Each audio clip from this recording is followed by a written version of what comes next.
अज्ञान अज्ञान अज्ञान के कारण में है। नहीं, देखो, भगवान से बड़ा तो कोई है नहीं। अपने भक्तों की सेवा करते हुए भगवान को देखा गया।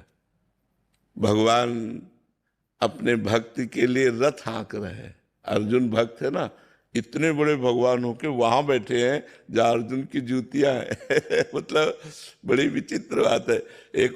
एक प्रसंग सुनाते हैं हम आपको महान का, जो वास्तविक महान होता है वो कैसा होता है।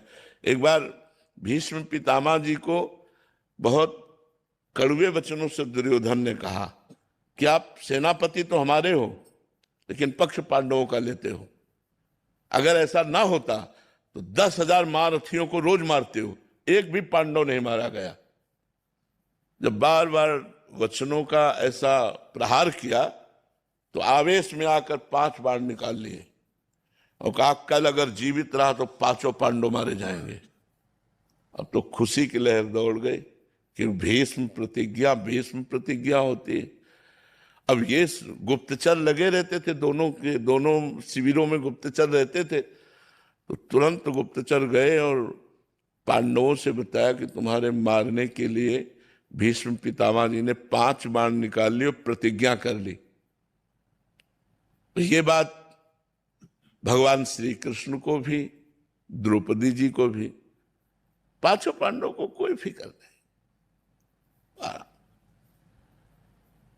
भगवान गए और उनका सूचना मिली तुम्हें? बोले हाँ।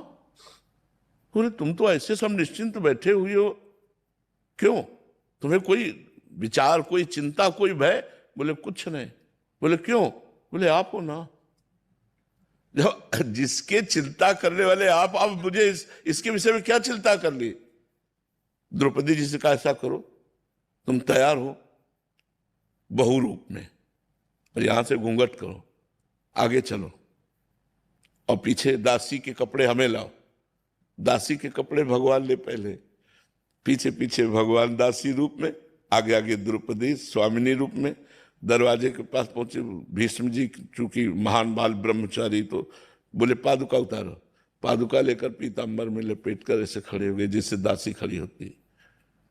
द्रौपदी जी अंदर गई, प्रणाम किया पितामह को, बोली नहीं, घूंघट करके। पितामह ने विचार, देखो बुद्धि बदलने वाले भगवान ही होते हैं। पितामह ने विचार किया अभी दुर्योधन गया हमसे प्रण करवा के, तो उसकी पत्नी आई होगी आशीर्वाद लेने, तो उनका सौभाग्यवती हो। तो द्रौपदी जी ने पर्दा हटाया और कहा